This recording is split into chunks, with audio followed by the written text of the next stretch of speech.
It's your career coach, kick-ass coach, bring your soul to work, land your dream job coach. I'm here to talk about the biggest problem vexing us in the workplace. Millennials. What? Oh my goodness. I have so much to talk about and share and advise on for this topic. And before we get rolling, those of you who are watching me live, welcome live to this Facebook Live. My format's a little bit different the way I'm looking at this today, so I'm a little bit like thrown off a touch. Looks like I have some more tools. Once I learn how to use those, maybe I can add some graphics and some fun to these Facebook Lives for you. Those of you who are listening on the podcast to be broadcast later, let's rock and roll because we have so much to cover. I have so much to share with you, and I brought some handy dandy things to share with you about this wonderful topic. So I'm going to read something, and I want you to guess. I want you to guess where this is from. They think they know everything and are always quite sure about it. They are high-minded because they have not yet been humbled by life, nor have they experienced the force of circumstances. Wow. Unbelievable. Oh, you cannot hear me. Let's see. I don't know if that's on my end. Let's see if there's a setting here. Thanks for letting me know. As I mentioned, it's a little bit different. There's other, let's see, settings. Gosh, it looks like it is, let's see.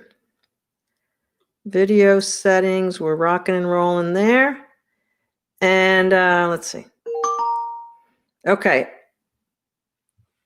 Can everyone hear me now? Because I just checked my audio settings and it looks like we're rocking and rolling. All right, Jean hears me. I can hear you fine. Sherry, thanks a lot. Sorry about that. Let me just get the microphone really, really close. I usually try to keep it off screen just so it's not too distracting. But anyway, what is a millennial anyway? What is this crazy group of people?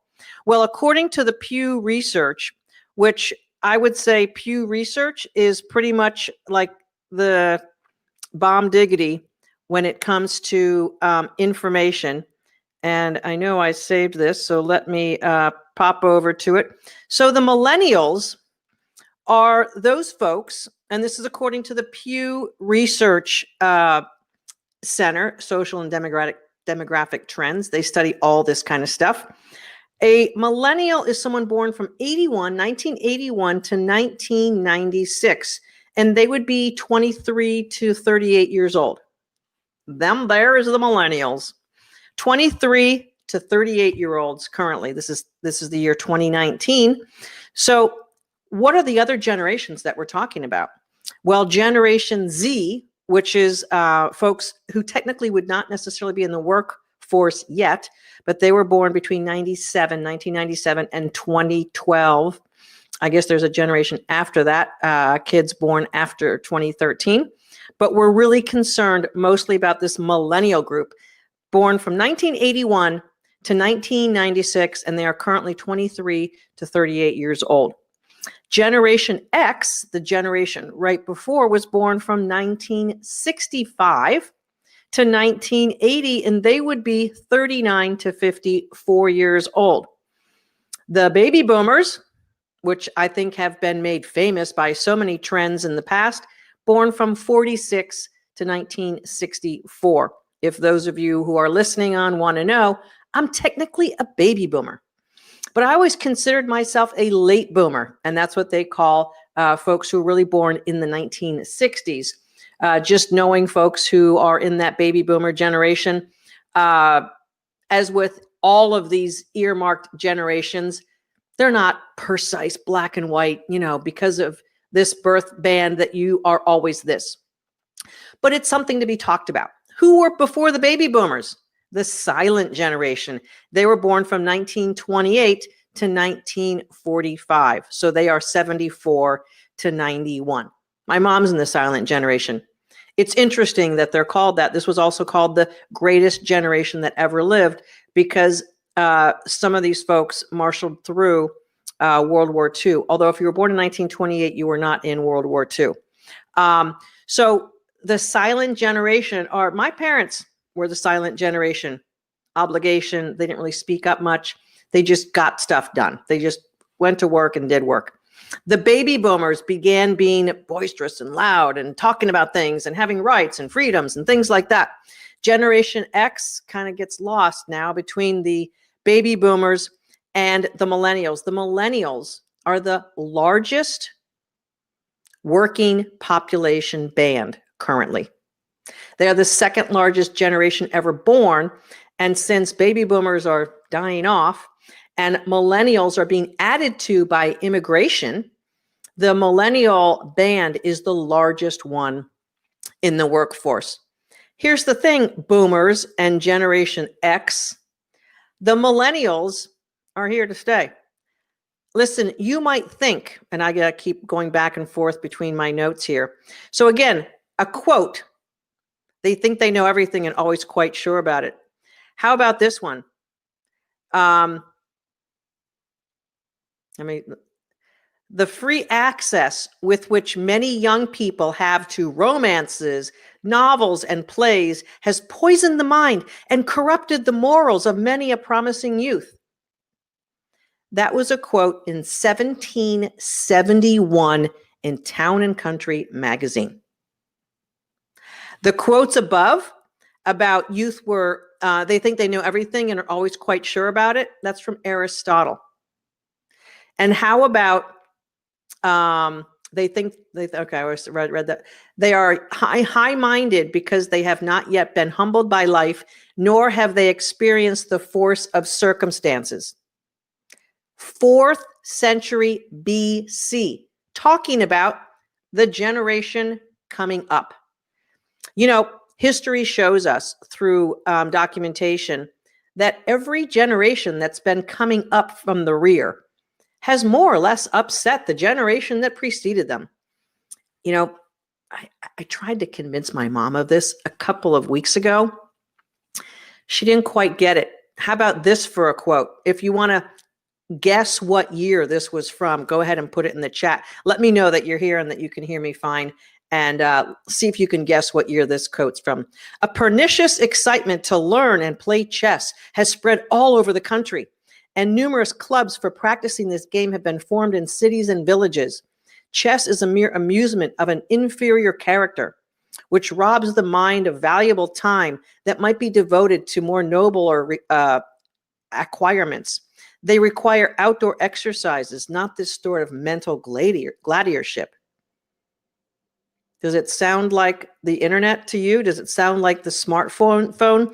Replace the word chess with smartphone, and you have a comment that would be just as likely said today. This is from Scientific American, 1858. So in 1858, the bane of existence was the youth learning chess. Come on. As they say in ESPN, come on, man. Youth has never been exposed to such dangers of both perversion and arrest as in our own land and day. Increasing urban life with its temptations, prematurities, sedentary occupations, and passive stimuli just when an active life is most needed. Early emancipation and a lessening sense for both duty and discipline. 1904. How about the final one? Just in case you're wondering, we defy anyone who goes about with his eyes open to deny that there is, as ever before, an attitude on the part of young folk, which is best described as grossly thoughtless, rude, and utterly selfish. 1925, over 100 years ago, over 1,000 years ago in BC, the terrible youth that's growing up, they're ruining everything for us. This is not a new conversation at all. It's not new at all. Okay? So here's the real news. Here's the data, not the drama. Millennials are more educated than any other band of generation ever. As a matter of fact, get off my lawn. Right.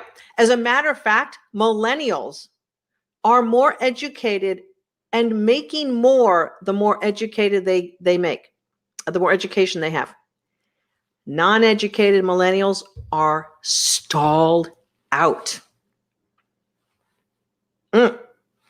So let me just read a few more pieces from my beautiful Pew research, because I took such great pleasure in finding that. So now I got to hang on. Let me just go get that again.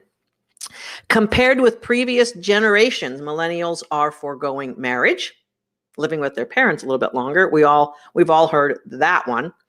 But they are the second largest voting generation next to the baby boomers. They're the largest in the workforce because baby boomers have retired or have retired. A lot of them have retired. They're more highly educated. The silent generation, 15% had bachelor's degrees or greater, and the millennials, 39%. So almost 3 times the college education of the silent generation. And the boomers were about 25%. Gen X, 29%, and the millennials, 39%. Gains in educational attainment have been especially steep for young women. Millennials have more women educated than ever. Millennial men are opting out of education at a faster rate than women. So we see women staying in college longer and achieving degrees more. What else can I tell you about these horrible millennials? They're having a difficult time actually outpacing the Generation X right now. Generation X is the highest earning college educated band, bachelor's degree or higher. The Generation X, which again are those folks who are 38 to 55, are the highest earning and educated folks right now, and the late boomers are trailing them. Again, as we get into the boomer generation, there's more retirees. Yes, all this information is US-based information.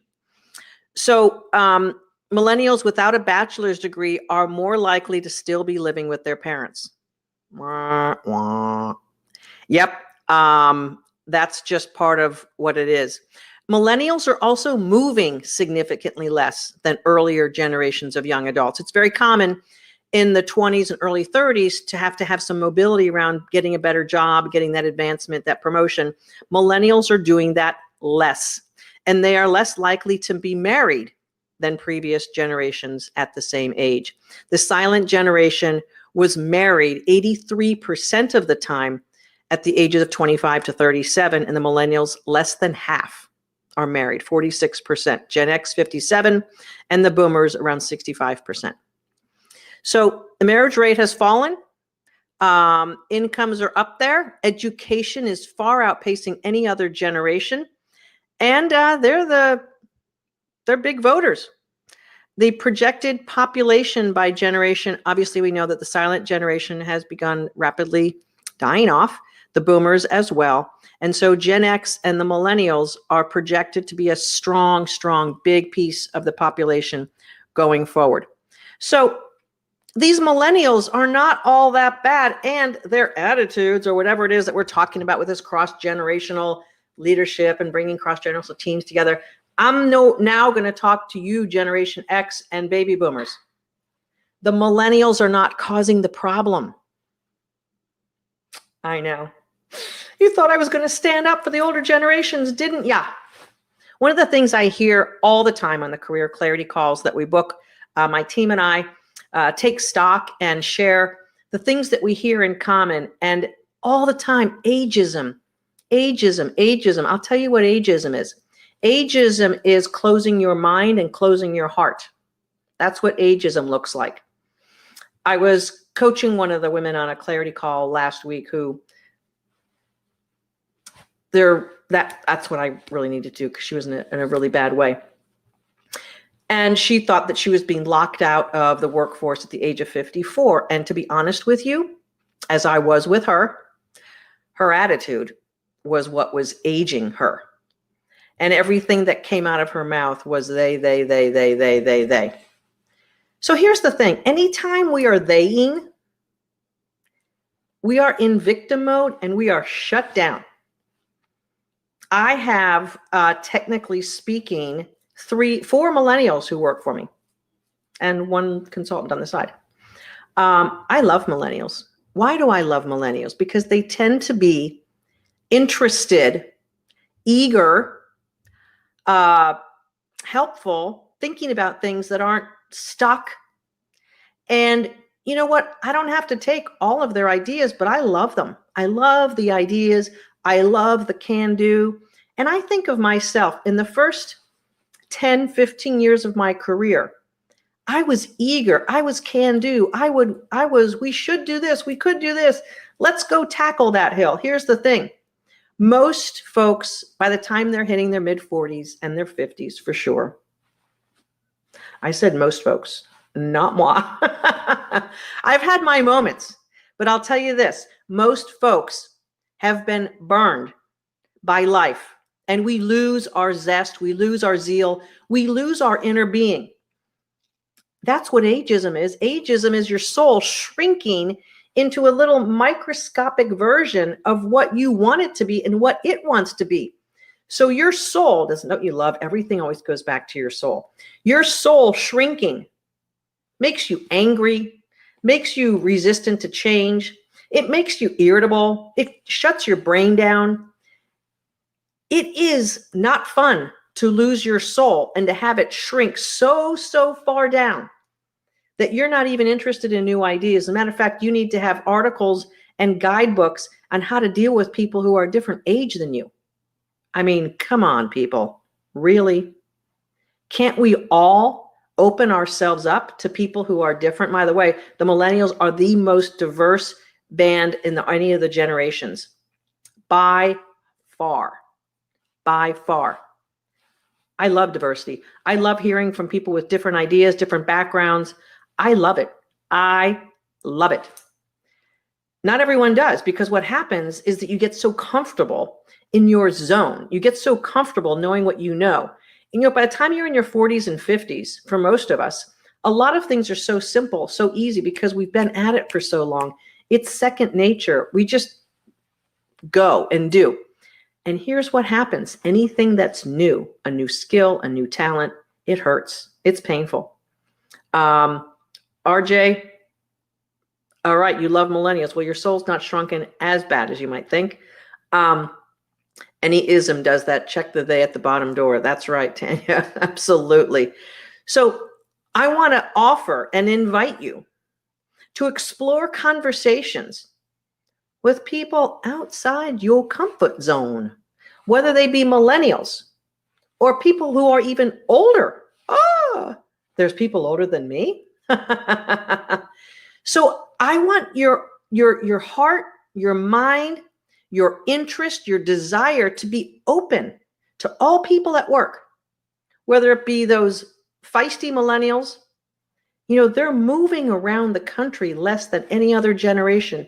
Yet if I polled a bunch of people about millennials, they would say that they move a lot, that they can't stick with anything. You know what? It is false. As a matter of fact, millennials are staying with jobs as long as other generations. I know. It's just the rowdy few that maybe you/we are paying attention to. Millennials are eager to do something, to make their mark, to change things, to better things. They get technology. It's easier for them to navigate connecting the dots because they've grown up with it. If you have outdated yourself, or if you're not as nimble on either problem solving or interest, or you feel like been there, done that. Yeah, we tried that 10 years ago. Just get out of your own way.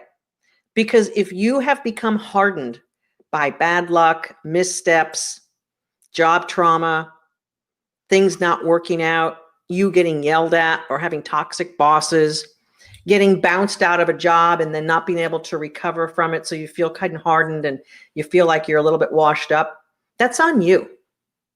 That is all on you. It is. If your career is not performing for you, it's not because of the millennials.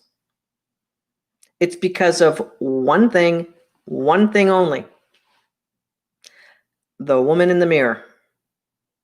Yep. The millennials are not the problem. As a matter of fact, they are indeed probably the answer. Every generation has kind of screwed up on some things or left behind certain things or not paid attention. We could certainly run the list.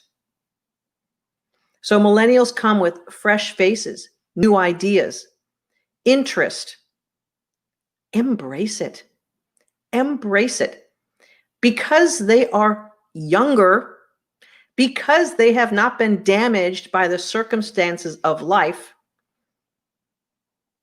they're eager, they're happy, they're excited. For thousands of years, we have been criticizing the generation that's coming. Thousands of years. This is nothing new. And indeed, what has happened is that the planet has gotten better. Every generation that has been feared by the generation before them has made things better. We have less poverty on the planet. We have less crime. We have access to water, clean water and plumbing more on this planet than we've ever had. Why? Because generations have continued to focus on making this a better place. Do we continue to have problems on this planet? Of course. But if you look at the real data, not the drama, you'll see that we are advancing in ways that would defy your imagination. Poverty has been cut in half on this planet in the past 15 years. Poverty has been reduced over the last 15 years. Did you hear me? Look it up. There are so many wonderful, beautiful signs that humanity is expanding, getting more loving, better, smarter. Look at all the technology around us. I was test driving a friend's car this weekend, of a car I'm planning on getting. It was the Tesla Model 3. I'm going to tell you something. There is a world of difference between driving that car and driving a clunky gas guzzling combustion engine. Not even the same experience. I would suggest that when you feel critical of something that you don't know, or someone you don't know, or a topic, don't go by the drama. Go check it out. Go look up millennial. What's the millennial generation doing? I Googled that to get my research for this discussion. Although I had a hunch because I'd looked at it before and actually gave some leadership talks about those feisty millennials when I was actually in corporate America as an executive, because we needed to calm down the things that were happening. I was an executive over a lot of healthcare providers around the country. And boy, oh boy, what we would hear from the older physicians. These young doctors, they just don't work as hard. They just don't want to put in the hours. It's really tough to manage them. They have a mind of their own. They don't know how to work hard. On and on. Okay, leader, what are you doing about that? Possibly they're not inspired by you. So, all problems that you pinpoint in someone else or in something else, or this is wrong with this, or this is not working, or people don't, whatever. Again, anytime you're using the word they in any shape of the word, you got to check yourself out first, and then check out the facts, and then open your heart and open your mind. because it's not quite what the fear brain wants to bring in. The fear brain does not want to bring this reality of the world getting better in, because it is built for survivors. The fear brain is our primitive instincts to protect ourselves. Protect. This means this. This means this. This means this. Get out of here, foe. Your primitive nature is not helping you right now in this expansive, beautiful human experience we're having now as humanity has expanded. There's little reason for you to fight your foe. There's little reason for you to freeze. There's little reason for you to contract in the world or to fight against. There's situations that may call for that, but what is really going on is that your primitive brain is causing circuitry to go berserk. I don't know about that, therefore it's dangerous. I don't know that person, therefore they're dangerous. I don't understand that, therefore it's dangerous. Your primitive brain is causing all sorts of problems for you. And what you have to do is transcend your primitive brain, become an enlightened observer of the world, and you need to be in your soul's highest level of vibrational, inner, divine self and navigate the world from that place. And I'm calling you out to do that because the rest of this planet needs more enlightened warriors on this planet, and not people in fear, not people drowning in overwhelm because they're listening to all the drama. You know, you can get your nervous system all sorts of out of whack by paying attention to the drama, by reacting to the news, to gossip. And here's the other thing, human beings. Here's the other thing, humans. We love connecting on gossip and what's wrong. It allows us to feel that we have common bonds with people. Did you hear this? Did you hear that? Did you hear this? Did you hear that? Sally's doing this. Did you hear what's happening? Did you hear the company this? Did you hear what's going on there? Did you hear about that? Did you hear about that? Did you see the news? Oh my God. We love connecting with people on what's wrong. It gives us that instant connection, whereas maybe we might actually be compelled to want to connect actually on a deeper human level and be somewhat vulnerable. But we love connecting on problems and drama and gossip and what's wrong with the world. Just watch. 99% of the news programs are all about the viewers connecting with the drama of the day. Years ago, I stopped watching regular news and I no longer turn on a morning show. I know all the morning shows are going to be like, what? Because I did not want to start my day with the drama of the world. I wasn't running the United Nations, so I figured I didn't need to know all of that. And I figured just being on my phone and kind of doing stuff on the internet, I was going to find out the big news. And I didn't need to hear paragraph after paragraph of the same problem and drill down into it. My brain would get so crazy. And then I would go to work after that. No, thank you. Talk about a nerve-wracking sandwich. Woo, no. So this whole millennial problem is just like any other problem that we want to glom onto because it allows us to take ourselves off the hook. So I'm giving you permission this week to get yourself on the hook. Put yourself in the driver's seat of who you are, what your career and life is all about, and how you conduct yourself, not what they are doing to you. It'll shift everything for you. Now, it might be relatively impossible for you to make that shift. For most people, they just can't make that shift and it doesn't work for them because the conditioning and all of the preventing of our primitive nature is shutting that down.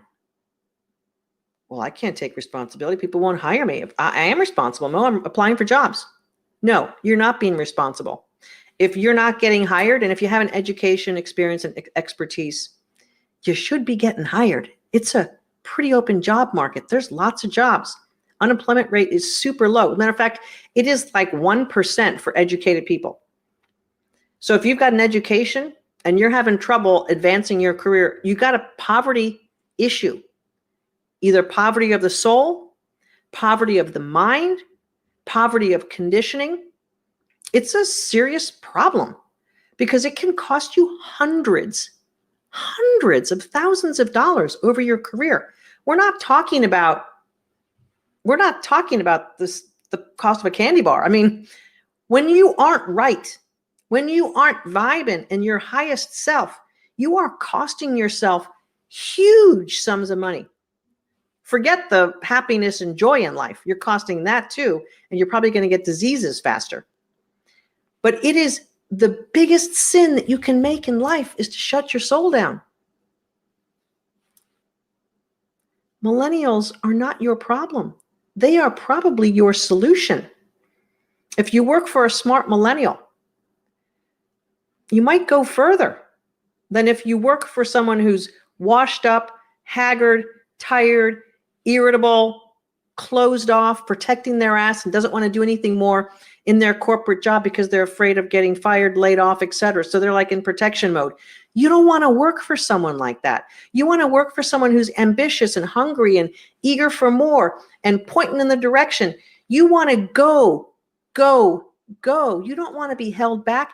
The number one reason why women book clarity calls with us is because their career is going nowhere. And one of the top reasons is because of their boss or bosses. If that's your problem, you got to make a move. But don't quit, because that's not really like that smart, not that advisable. I mean, we can handle it, but not the best move. Quitting is kind of like following the drama versus the data. But if you don't have the nervous system to be able to handle it, I understand, I get it. We talk to women all the time who have quit their jobs, and many of them end up working with us because to get back on track or to get even beyond where you were before the big quit, you got to take care of your soul. So for this week, give yourself the absolute commitment not to judge others and to take responsibility for your path, regardless of what might seem like it's in the way. Because I'm telling you, the only thing that's in the way of your success at the next level, it's the face you're looking at when you brush your teeth. That's the answer, not the millennials. So solve your own problems in here, and you will notice a shift in all people that you deal with. If you don't know how to do that, I understand. A lot of women we work with, matter of fact, all of them, haven't been able to do that either. I hired my first coach nearly 20 years ago now. February of 2000, I hired my first coach because I was banging my head up against the same problem. And I decided I need someone who was going to be able to see the world differently than me because it wasn't working for me. And at the time, I was making like $150,000 a year. I was an executive at a health system, like otherwise known as kind of successful.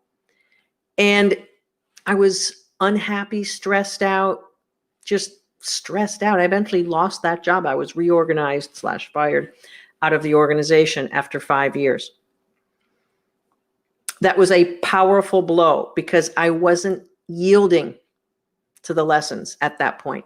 It took me several more opportunities of lessons for me to finally get it.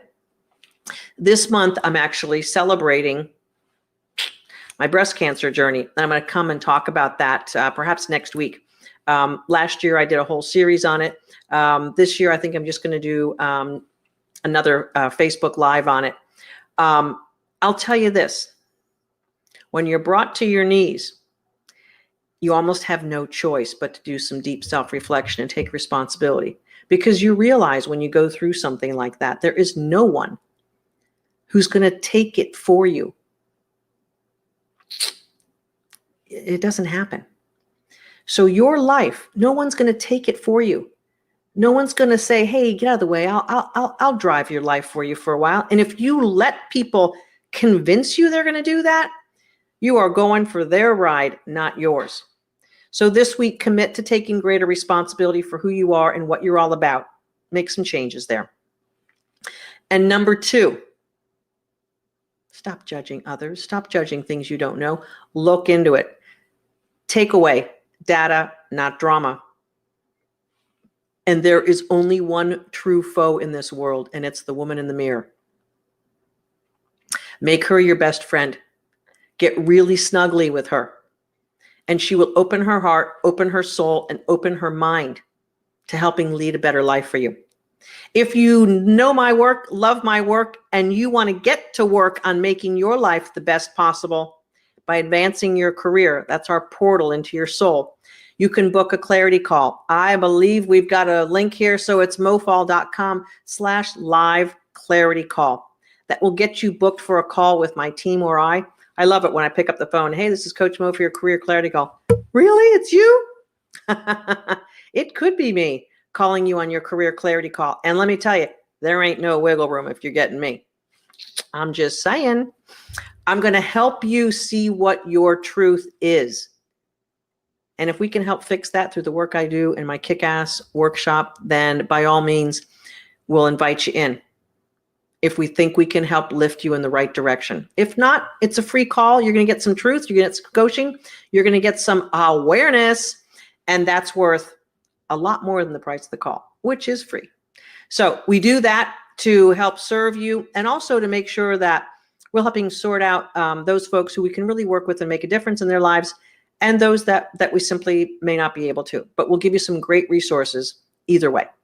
All right, ladies, and if there's any gentlemen, so yes, MO does stand for momentum. It stands for movement. It stands for motivation. It stands for Mo money. That's what you want in your career, because that equals, say it out loud, freedom. All right, we'll see you next time. I'm going to be popping into either this Facebook group or my Bring Your Soul to Work Facebook group. Krista, if you could post the link for the Bring Your Soul to Work Facebook group. It's a closed group, and I can actually interact in that Facebook group and talk to you a little bit better than on this page. So I'm going to do another millennial topic this week. I have to figure out kind of where I can fit that in. So I'm going to do that, just kind of like stay alert, put your notifications on, and I'll be back at you on this very, very interesting topic. Tracy, nice to see you. Paige, nice to see you. Debbie Grant in the house. Jean, nice to see you. Veronica, Amy, who else we got here? RJ, nice to see you. I don't think I've seen you before. At least you haven't commented. Got it going on. Hopefully I've answered people's questions, and nice to see everyone. Michelle, great to see you. Paula, as always, awesome to see you. Karen, nice to see you. Julie Gordon, nice to see you. And Jackie, Sherry, Shira, nice to see you. Miliana, as always, and Tanya, and I think Amy, Beth, and I think I got most of you. Thanks so much for joining me live. This is Coach Mo. Book your clarity call if you want to really get to work and take responsibility for your career. There's only one person who can do that, and it's you, not those millennials. Book it at mofaul.com/live clarity call. We'll see you next time. Stay tuned, because there's always inspiration around the corner when you follow Coach Mo. And if you haven't listened to my radio show on Unity Radio, check it out. If you're on my email list, you're going to get the reminders every Thursday, 12 noon Eastern.